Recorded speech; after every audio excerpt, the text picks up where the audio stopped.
नमस्कार विद्यार्थी मित्रांनो. आज आपण बघणार आहोत भारतातला ग्रामीण विकास. या धड्यामध्ये आपल्याला ग्रामीण विकास म्हणजे काय आणि ग्रामीण विकासाचं महत्त्व, कारण भारतीय अर्थव्यवस्था ही ग्रामीण अर्थव्यवस्था आहे आणि जवळपास 68% लोकसंख्या ही ग्रामीण भागामध्ये राहते. त्यामुळे ग्रामीण लोकसंख्येचा विकास, त्यांच्या जीवनमानाचा दर्जा उंचावणं, गुणवत्ता उंचावणं याच्यासाठी ग्रामीण विकासाची संकल्पना ही महत्त्वाची आहे. मग ग्रामीण विकास साध्य करण्यासाठी महिला सक्षमीकरण, कायदा सुव्यवस्थेची अंमलबजावणी असेल, पायाभूत सुविधांचा विकास, पतपुरवठ्याची उपलब्धता आणि दारिद्र्य निर्मूलन यासारख्या उपाययोजना करून ग्रामीण विकास आपल्याला घडवून आणता येऊ शकतो.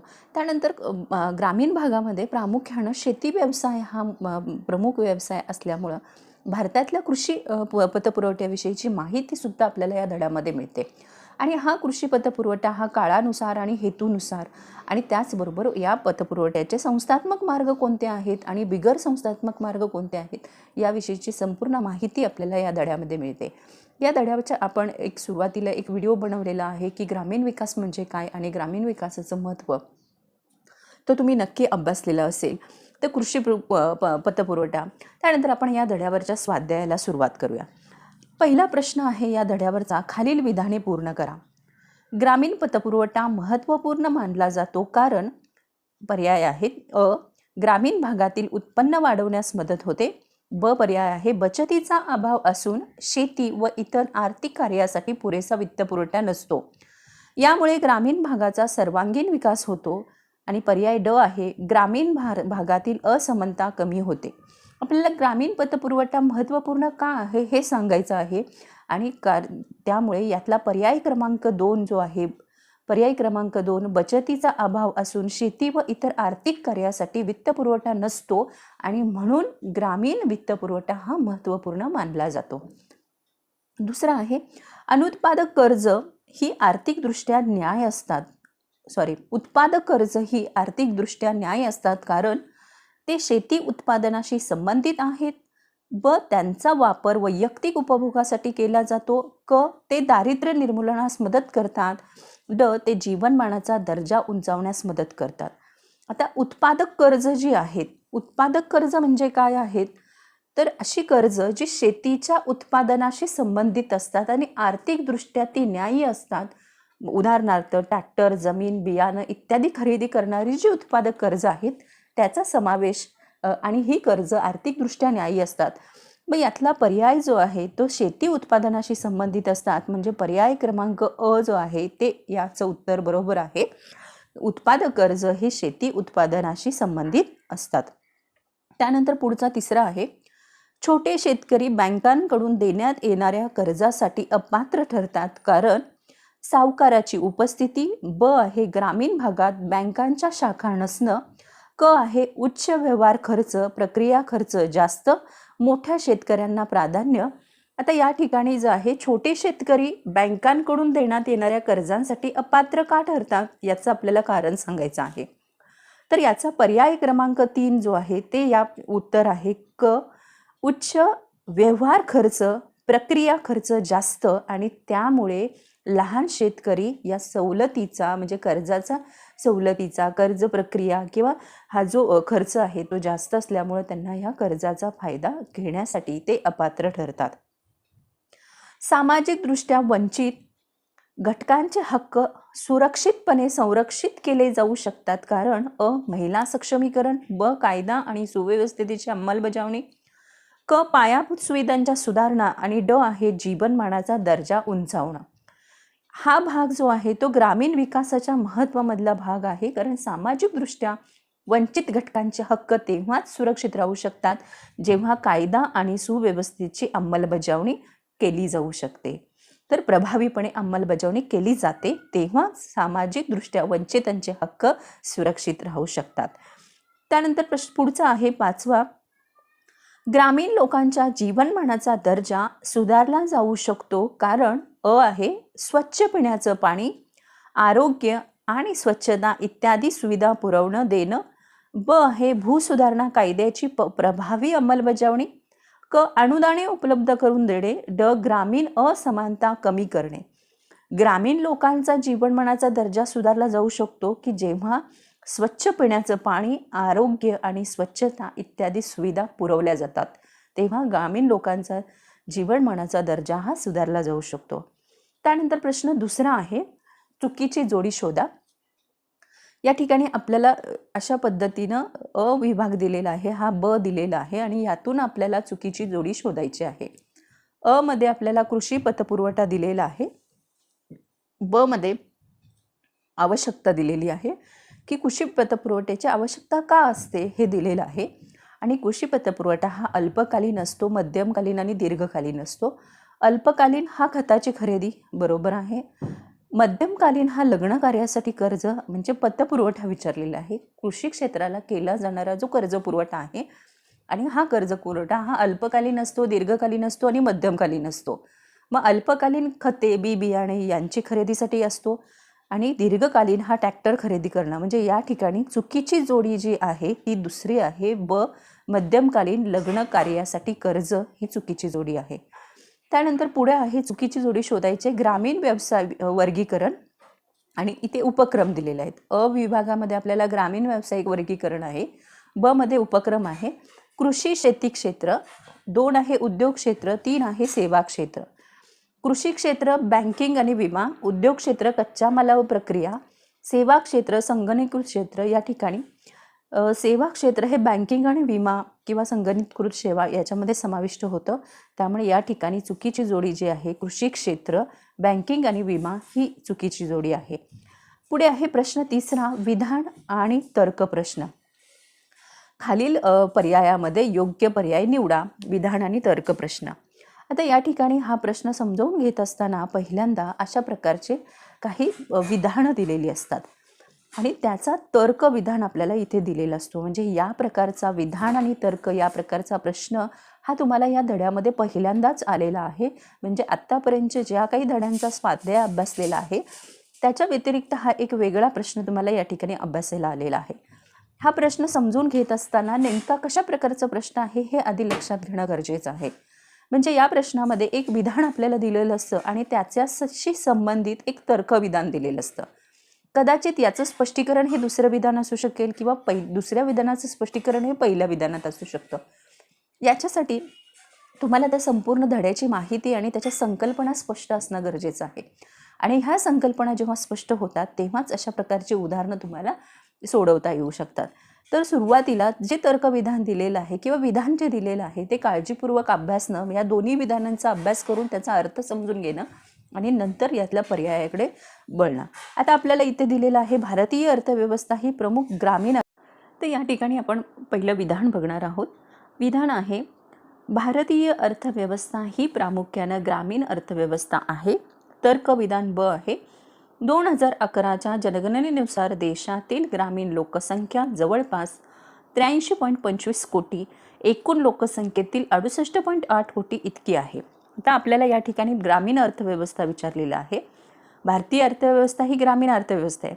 मग हे विधान आहे आणि या विधानाचं स्पष्टीकरण हे दिलेलं आहे की भारताच्या अर्थव्यवस्थेला ग्रामीण अर्थव्यवस्था का म्हणायचं, त्याचं उत्तर, त्याचं स्पष्टीकरण हे तर्कविधानामध्ये दिलेलं आहे. म्हणजे कारण ग्रामीण लोकसंख्या जर आपण बघितली तर ती किती आहे, 83.25 कोटी इतकी ग्रामीण लोकसंख्या आहे. आणि त्यामुळेच या अर्थव्यवस्थेला म्हणजे भारतीय अर्थव्यवस्थेला ग्रामीण अर्थव्यवस्था असं म्हटलेलं आहे. त्यामुळे आता विधानातले पर्याय म्हणजे हे विधान आपण समजून घेतलेलं आहे की अर्थव्यवस्था ही ग्रामीण आहे. ग्रामीण का आहे तर ग्रामीण लोकसंख्येचं प्रमाण सर्वाधिक आहे. याचाच अर्थ काय तर या विधानाचं स्पष्टीकरण हे तर्कविधान आहे. आता जेव्हा तुम्ही पर्याय बघत असता, पर्याय 1 असतो विधान अ सत्य आहे पण तर्कविधान ब असत्य आहे. पर्याय 2 आहे विधान अ असत्य आहे पण तर्कविधान ब सत्य आहे. 3 दोन्ही विधाने अ आणि ब सत्य असून ब विधान हे अचं बरोबर स्पष्टीकरण आहे. दोन्ही विधाने अ आणि ब सत्य असून विधान ब हे अचं योग्य स्पष्टीकरण नाही. आता या ठिकाणी जेव्हा विधानाचा तुम्ही अर्थ समजून घेतलेला आहे तर उत्तर जे आपलं आहे ते पर्याय क्रमांक 3 आहे. अ आणि ब हे दोन्ही सत्य आहेत आणि ब हे विधान अ या विधानाचं बरोबर स्पष्टीकरण आहे. अशा पद्धतीनं या प्रकारचे प्रश्न हे सोडवले जातात. पुढील प्रश्न पहा, विधान अ, सामाजिक व आर्थिक बदलास साक्षरता हे अत्यंत महत्त्वाचं साधन आहे. तर्क विधान ब, महिला सक्षमीकरण हे लिंग भेदभाव कमी करण्यास मदत करतं. आता ही दोन्ही विधानं आपण जर बघितली तर ही दोन्ही विधानं महत्त्वाची आहेत. सामाजिक आणि आर्थिक बदलात इथे साक्षरतेचा विषय घेतलेला आहे आणि हा विषय महिला सक्षमीकरणाचा आहे. दोन्ही मुद्दे हे ग्रामीण विकासाच्या महत्त्वाचे मुद्दे आहेत आणि त्याविषयीची माहिती सांगत आहेत. याचाच अर्थ ही दोन्ही विधानं बरोबर आहेत, परंतु पहिल्या विधानाचं दुसरं विधान हे स्पष्टीकरण नाही. त्यामुळे पर्याय शोधत असताना पर्याय अ, विधान अ सत्य आहे पण तर्कविधान ब असत्य आहे. विधान अ असत्य आहे पण तर्कविधान ब सत्य आहे. पर्याय क्रमांक 3 आहे, दोन्ही विधाने अ आणि ब हे सत्य असून ब विधान हे अविधानाचं बरोबर स्पष्टीकरण आहे. पर्याय क्रमांक 4, दोन्ही विधाने अ आणि ब सत्य असून विधान ब हे अविधानाचं योग्य स्पष्टीकरण नाही. तर या ठिकाणी जे उत्तर आहे ते आहे पर्याय क्रमांक 4, कारण ही दोन्ही विधाने बरोबर आहेत, परंतु ब विधान हे अविधानाचं योग्य स्पष्टीकरण नाही. तर अशा प्रकारे आपण या प्रश्न सोडवू शकतो. अशा प्रकारचे प्रश्न साधारणतः स्पर्धा परीक्षेमध्ये हमखास विचारले जातात. तेव्हा हे प्रश्न कसे सोडवतात याविषयीची जर माहिती मिळाली तर अशा प्रकारचे प्रश्न सोडवणं सोपं होतं. पुढे आहे प्रश्न विधान अ आहे, कृषी पतपुरवठ्याचा वापर अनुत्पादक कार्यासाठी केला जातो. तर्कविधान ब, शेतीमधील वाढीसाठी कृषी क्षेत्राला दिला जाणारा पतपुरवठा हा अत्यंत महत्त्वाचा आहे. म्हणजे या ठिकाणी जो कृषी पतपुरवठा आहे तो अनुत्पादक कार्यासाठी केला जातो. आता अनुत्पादक कार्य कोणती असतात? उत्पादक कर्ज, अनुत्पादक कार्य. जर अनुत्पादक कार्य बघितले तर लग्न कार्य असेल, खर्च धार्मिक सण समारंभांसाठी केला जाणारा जो खर्च आहे हा अनुत्पादक खर्च असतो.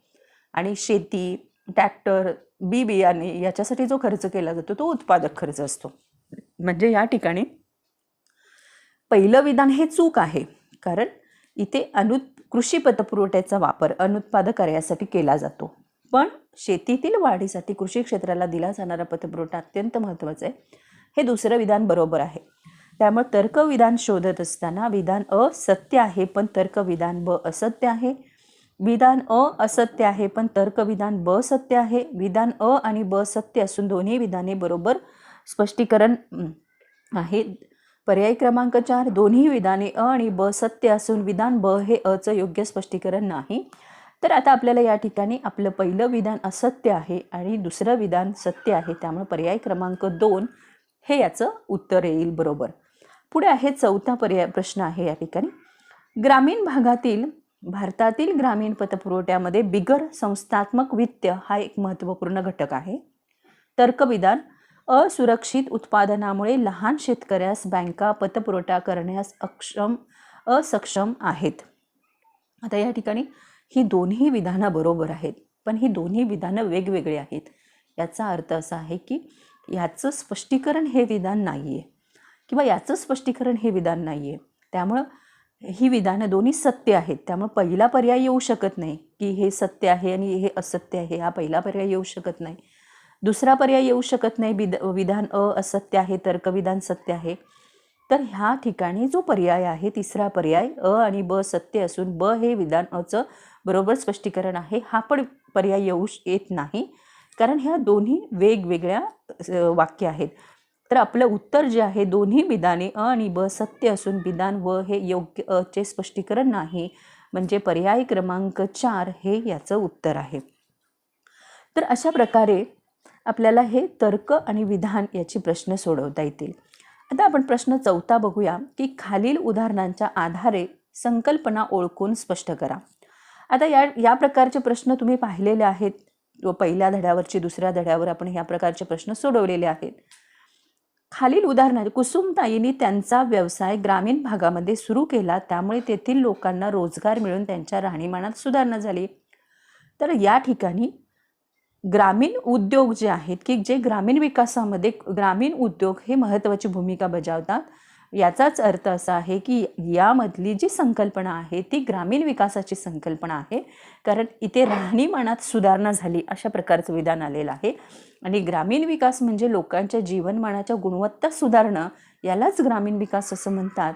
म्हणजे व्यवसायातून लोकांच्या राहणीमानात सुधारणा झाली याचाच अर्थ इथली संकल्पना जी आहे ती ग्रामीण विकास ही संकल्पना आहे. रावजींनी कर्ज घेऊन ट्रॅक्टर खरेदी केला. आता ह्या ठिकाणी कर्ज घेऊन ट्रॅक्टर खरेदी केला म्हणजे याचा अर्थ हे उत्पादक कर्ज आहे. म्हणजे जमीन असेल, बियाणं असेल, ट्रॅक्टर ही साधनं असेल, शेतीला उपयोगी आहेत, अशांची खरेदी जी असते त्याला उत्पादक कर्ज असं म्हणतात. अशा साधनांना खरेदीसाठी दिली जाणारी जी कर्ज असतात ती उत्पादक कर्ज असतात. जी शेतीशी संबंधित, शेतीच्या उत्पादनाशी संबंधित जी कर्ज असतात ती उत्पादक कर्ज असतात. म्हणजे इथली संकल्पना जी आहे ती उत्पादक कर्ज ही संकल्पना आहे. पुढे आहे प्रश्न तिसरा, उच्च प्रतीची बी बियाणे खरेदी करण्यास बँका लहान छोट्या शेतकऱ्यांना अनुदान पुरवतात.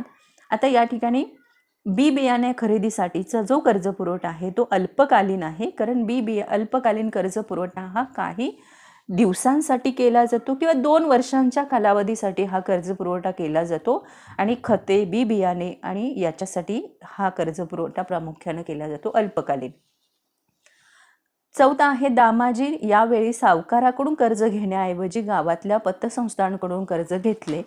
तर या ठिकाणची संकल्पना जी आहे ती संस्थात्मक मार्ग, कारण या प्रकारे संस्थात्मक मार्गातून लहान किरकोळ शेतकऱ्यांना कर्ज उपलब्ध करून दिली जातात आणि या मार्गामध्ये बँका, पतसंस्था अशा कायदेशीर मार्गांचा समावेश होतो. त्यामुळे इथे संस्थात्मक मार्ग आणि सावकार हे बिगर संस्थात्मक मार्गांमध्ये येतं. तर इथली संकल्पना जी आहे ती संस्थात्मक मार्ग ही संकल्पना आहे. रामरावजींनी शेती सिंचनमध्ये व्यवस्थेच्या उद्देशाने बँकेच्या अटी नियम पाळून 10 वर्षासाठी कर्ज घेतले. आता या ठिकाणी कर्जाची कालावधी आपल्याला दिलेला आहे आणि तो आहे 10 वर्षासाठी. म्हणजे या ठिकाणची या वाक्यातली जी संकल्पना आहे ती आहे दीर्घकालीन पुरवठा. हे दीर्घकालीन कर्ज पुरवठा जो आहे हा साधारण 5 वर्षापेक्षा जास्त कालावधीसाठी दिला जातो. मग ट्रॅक्टर खरेदी करणं, जमिनीवरती कायमस्वरूपी उपाययोजना करणं याच्यासाठी दिला जातो. पुढे आहे प्रश्न 5वा, खालील उतारा काळजीपूर्वक वाचून त्यावरील प्रश्नांची उत्तरे लिहा. आता या ठिकाणी उतारा दिलेला आहे. हा उतारा जो आहे तो ग्रामीण विकासाशी संबंधित आहे. ग्रामीण विकास हा प्रशासनाचा एक वंचित भाग आहे. महात्मा गांधी यांच्या मते भारत हा खेड्यांचा देश आहे.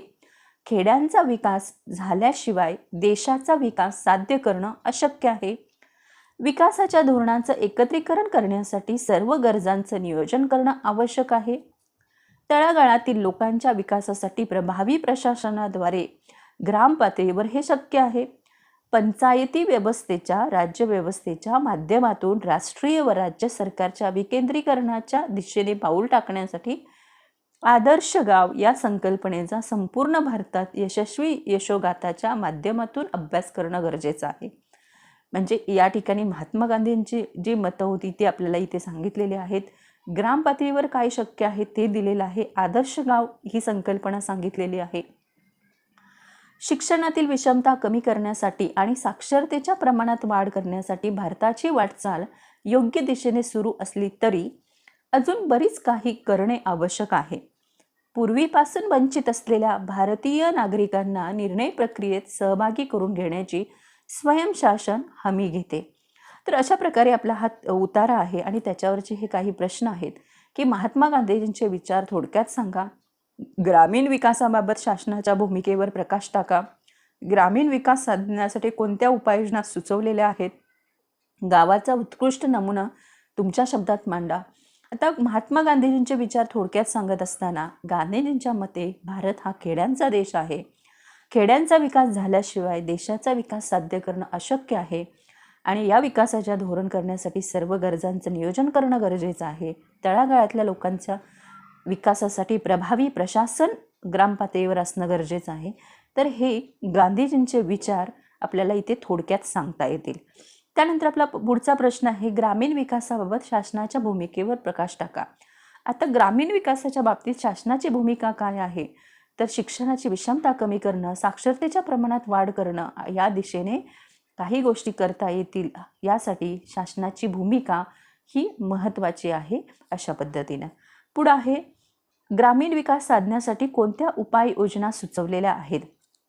तर ग्रामीण विकास साधण्यासाठी ज्या उपाययोजना सुचवलेल्या आहेत त्या आहेत, या ठिकाणी आपल्याला धोरणांचं एकत्रीकरण करणं, सर्व गरजांचं नियोजन करणं, तळागाळातल्या लोकांना विकासासाठी प्रभावी प्रशासन राबवणं, यासारख्या उपाययोजना या ग्रामीण विकासासाठी सुचवलेल्या आहेत.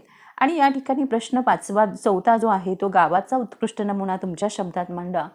एक आदर्श गाव कसं असलं पाहिजे की जिथं शिक्षणाची, आरोग्याची सुविधा उपलब्ध असली पाहिजेत, रस्ते विकसित असले पाहिजेत, त्याचबरोबर ग्रामीण उद्योगांना प्रोत्साहन दिलं गेलं पाहिजे. तर अशा प्रकारे आदर्श गाव कसं असलं पाहिजे हे तुम्ही तुमच्या शब्दामध्ये इथे नक्कीच मांडू शकता. हा व्हिडिओ आवडला तर व्हिडिओला लाईक करा. चॅनलला अद्याप सबस्क्राईब केलं नसेल तर नक्की सबस्क्राईब करा.